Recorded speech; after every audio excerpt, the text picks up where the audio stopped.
They said a woman was worth no more than the price of her husband's mistakes.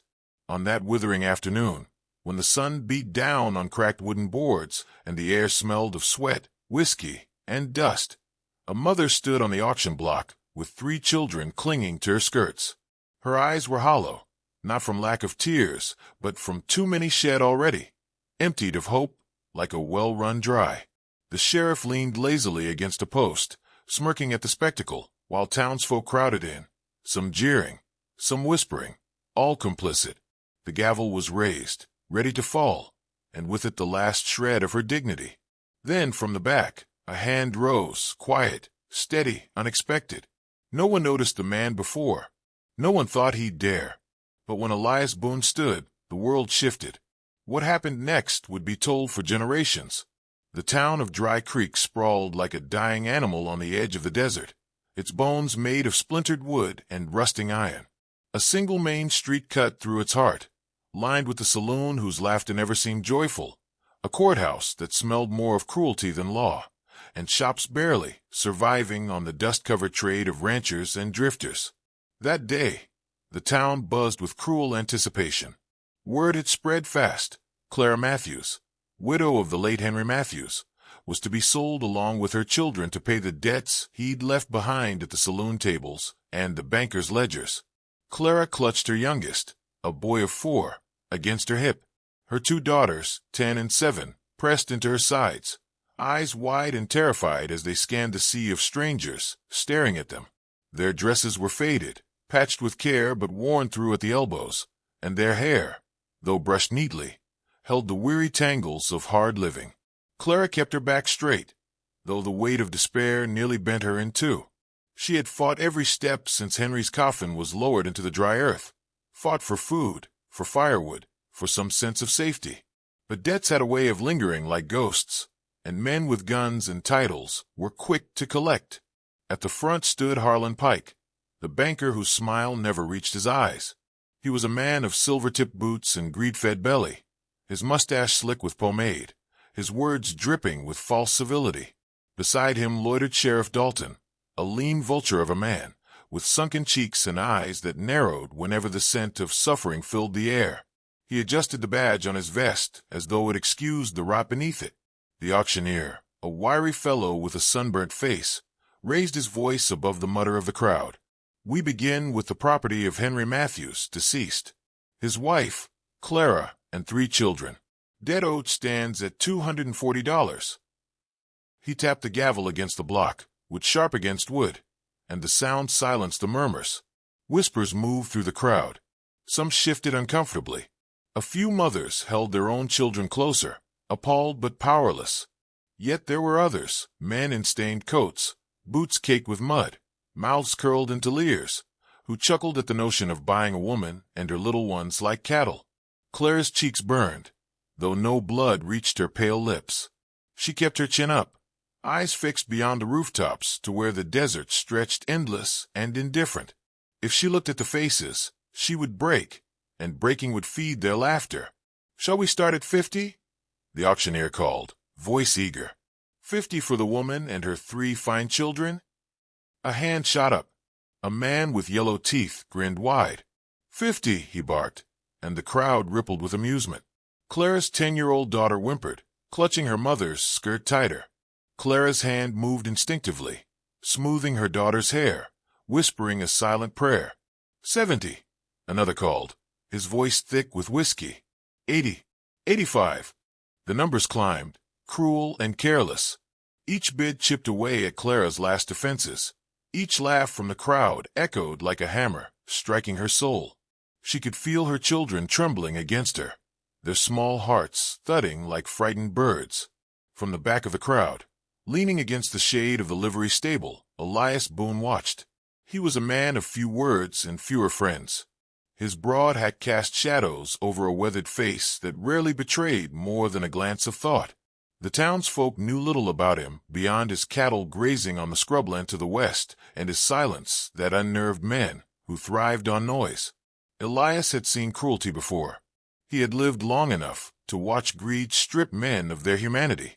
But something in Clara's defiant stillness, and the way she shielded her children even as her world collapsed, stirred something deep in him, a memory of promises long buried and justice long ignored. The auctioneer's voice rose again. 120. Do I hear 130? Harlan Pike shifted smugly, his hand hovering, ready to strike the final blow. He had no intention of letting Clara out of his grasp. The debt was only an excuse. What he wanted was ownership, a living reminder to others that defiance was futile. Clara closed her eyes briefly, whispering words her children could not hear, words that tasted of salt and sorrow. She braced herself for the gavel's fall, for the end of everything she had fought to protect.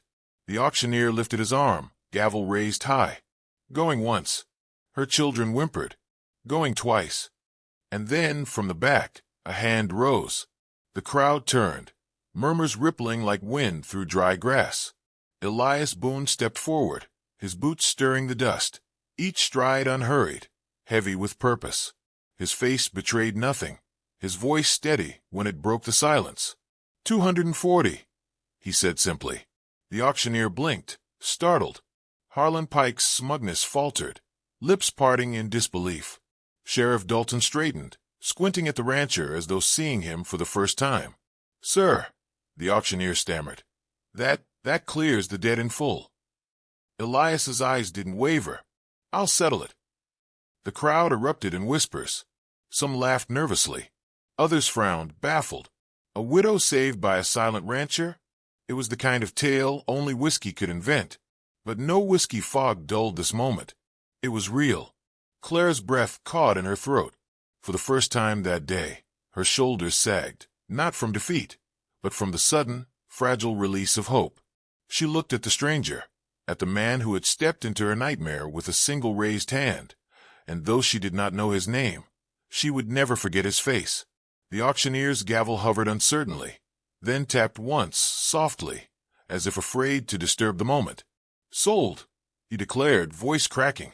Elias Boone turned his gaze briefly toward Clara, then back to Pike, whose face had twisted into a snarl. The banker opened his mouth, but whatever words he meant to say drowned beneath the silence that now pressed upon the square. The widow's fate had shifted in the space between a raised hand and a spoken number, and though no one yet understood it, the course of Dry Creek's future had been altered too. Elias Boone lowered his arm, the air around him heavy with the weight of unfinished reckonings. The gavel's echo faded, but the silence that followed was louder still. The town had never seen anything like it. One moment Clara Matthews and her children had been standing on the auction block, their lives dangling on the whims of men with money and cruel laughter, and the next, a silent rancher had cut through the spectacle with a single bid that cleared every debt. For a heartbeat the square held its breath, as though the desert itself leaned in to listen, and then whispers and mutters rolled like thunder through the crowd. Elias Boone had paid. He had bought not ownership, but freedom. Clara stepped down from the platform, her legs unsteady, her youngest clinging tighter around her neck. The older two children kept glancing at the man who had saved them, their small faces etched with a mixture of awe and suspicion. Elias didn't speak to her as he signed Pike's papers and laid down the money in hard coin. He didn't even look at her directly, as if he were nothing more than a shadow passing through her storm. Yet when he finally turned his gaze, brief as a flicker of flame, Clara felt a strange steadiness pass through her bones. Sheriff Dalton spat into the dust, his narrowed eyes never leaving Boone. Strange business, Elias. Didn't know you took to charity. His voice dripped with disdain. Boone adjusted the brim of his hat, saying nothing. Man keeps to himself all these years, won't drink with the boys, won't play cards, won't join a Sunday service. Dalton went on, circling him like a coyote, then suddenly decides to rescue a widow and her brats? Folks'll wonder why. Boone's silence answered for him, heavy and immovable as stone. Gossip moved faster than prairie fire. By sundown, every corner of Dry Creek hummed with theories. Some said Boone wanted a wife and saw Clara as a convenient choice. Others whispered darker things, that maybe he had been Henry Matthews' enemy and was buying penance with the man's widow. The saloon barkeep swore Boone must be hiding some secret wealth if he could toss down $240 without blinking. Whatever the tale, Tongues wagged and eyes followed Boone wherever he went. For Clara, gratitude mingled with mistrust. She had been handed from one man's decisions to another's, her fate tossed like a coin in a gambler's hand. Though Boone had spared her children from the nightmare of separation, she could not bring herself to trust him. His silence unsettled her, his stern composure no less intimidating than the jeers of the crowd had been. Yet when he motioned for her and the children to follow him toward his horse-drawn wagon, she obeyed, for there was nowhere else to go. The road to his ranch stretched far beyond the town, weaving into the brittle desert, where wind carved music from the rocks and the horizon shimmered with heat. Hours passed in silence, broken only by the creak of wagon wheels and the occasional whimper of a tired child. Clara sat stiffly, arms wrapped around her youngest, her eyes darting toward Boone now and then. He drove without comment, his hand steady on the reins, his jaw tight as if he carried a weight no one else could see. The ranch appeared at last, a lonely spread of land pressed against low hills. The house was plain but sturdy, built of weathered timber, its roof patched against storms. Corral stretched in the distance, where lean cattle grazed sparse grass. It was not a rich man's estate, but it was honest work made visible in every nail and fence post. To Clara, after the horrors of the day, it looked like a fortress. Boone helped the children down first, his movements careful, as though he feared startling them. Clara bristled at his nearness, instinctively pulling her brood closer. He gave no sign of offense, only handed her the small bundle of belongings she had clutched through the ordeal. Then, without waiting for thanks, he turned to stable the horses. Inside the house, Clara found rough-hewn furniture, shelves lined with practical tools, and the faint smell of smoke and leather. There was no softness here, but no malice either. For the first time in months, perhaps years, she felt the fragile stirrings of safety. Still, mistrust gnawed at her. Why had he done it? What did he expect in return? At night, when her children finally drifted into sleep on pallets laid near the hearth, Clara sat awake, staring at the dying fire, listening to Boone's boots crossing the floorboards in the other room. Gratitude pulled her one way, suspicion the other, until exhaustion finally claimed her. Back in town, Harlan Pike drank deep, his fury burning hotter with each swallow of whiskey. He had been humiliated in front of the whole town, his authority undercut by a man who hardly spoke. His hand clenched around the glass until it cracked, amber liquid spilling over his desk. He cursed Boone's name. A man like Elias had no right to interfere, no right to ruin Pike's careful show of power. But vengeance would come, and Pike had the men to see it done. His outlaws were restless wolves, hungry for blood and gold. Soon enough, they would be turned loose. Days at Boone's ranch moved with the rhythm of survival. Clara learned the chores quickly, her hands blistering on washboards and fence posts, her skirts dust-stained by evening. The children, though wary at first, began to find small joys. The eldest helped gather eggs, the middle girl brushed down the horses, and the youngest trailed Boone like a shadow, fascinated by his silent presence. Elias rarely spoke, but when he did, it was in short, steady words that carried weight. The land itself was a harsh teacher. Heat scorched during the day, cold crept in at night, and every meal came by sweat and effort. Yet Clara began to feel something she hadn't known since before Henry's death, a fragile sense of belonging. She could not name it trust, not yet, but it was something near. Then the threats began. One morning Boone found a steer lying stiff in the dust, its throat slit, flies already thick upon it. A message carved into the dirt nearby read, "Leave her." Boone said nothing, but Clara saw the flint in his eyes when he buried the carcass. A week later, a section of fencing was burned, the charred posts smoldering in the dawn. The cattle scattered, and Boone spent the day riding hard to round them up, his jaw clenched like iron. Clara's heart pounded with fear each time she heard distant hoofbeats. The children, sensing her unease, clung closer at night, their laughter fading into whispers. She wanted to leave, to take her little ones far from the danger she felt closing in. But where could she go? The desert offered only death. Boone's ranch, for all its dangers, was the only refuge they had. One evening, As twilight bled into indigo and coyotes called from the hills, Clara stood at the window, staring into the vast emptiness. Boone sat outside, sharpening a blade in the fading light, his silhouette still and deliberate. She wondered if he felt fear, if his silence was a mask or simply who he was. She wondered, too, if he regretted saving her. The night settled heavy, stars scattering like broken glass across the sky. Clara tucked her children beneath warm blankets, kissing their foreheads, whispering promises she wasn't sure she could keep. The house creaked in the wind, the fire crackled low. At last she lay down, fatigue pulling at her bones. But as sleep began to claim her, a sound cut through the night. Bootsteps. Slow, deliberate, crunching against the packed dirt outside the ranch house. The first gunshot cracked through the night, like lightning splitting the sky. Clara bolted upright, her children screaming, clutching at her arms. Outside, horses thundered against the dry earth, voices jeering in the dark.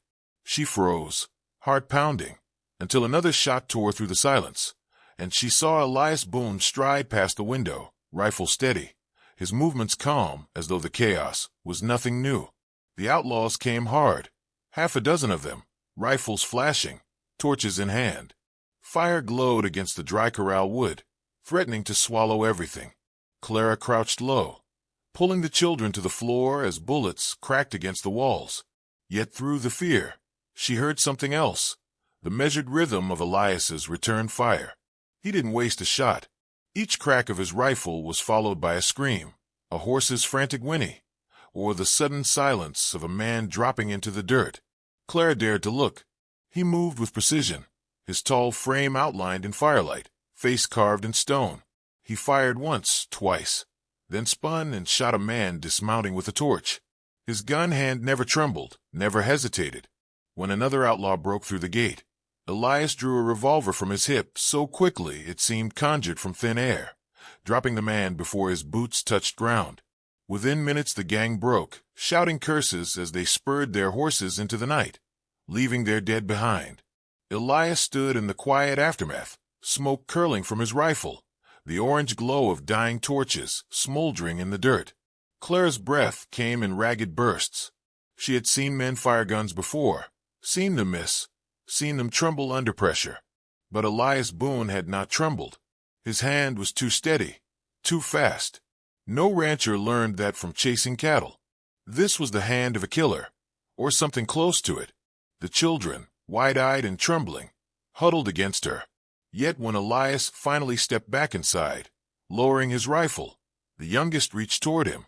Elias froze, then knelt slowly, letting the boy's tiny hand rest against his arm. Clara saw it then. Her children were no longer afraid of him. In that moment, they saw safety in his silence, strength in the stillness he carried. When the little ones drifted into uneasy sleep later, Clara stayed awake by the fire. Elias sat opposite, cleaning his rifle with the same quiet care he gave to every task. The firelight flickered across his face, revealing lines carved deeper than age alone could account for. She stared at him, words pressing against her lips until she could no longer keep them in. "Who are you, really?" Her voice was a whisper, but it cut through the silence like a blade. He looked up, meeting her eyes. For a long moment he said nothing, and she feared he would simply return to his work. But at last, he set the rifle down, his gaze distant. "I was a lawman once," he said quietly. "Back in Abilene. They called me the Silent Deputy." The name struck something in her memory, half-forgotten tales drifting through saloons and whispered around campfires. She remembered hearing of a deputy who never boasted, who never spoke more than necessary, but whose draw was unmatched. She remembered the story of a massacre, an ambush that left lawmen and innocents alike dead in the dust. The deputy had vanished after, leaving behind nothing but his legend. Elias's eyes flickered with shadows. "I swore off the badge after that day. Swore off guns, too. But the land don't let a man forget who he was." His voice thickened, rough with old grief.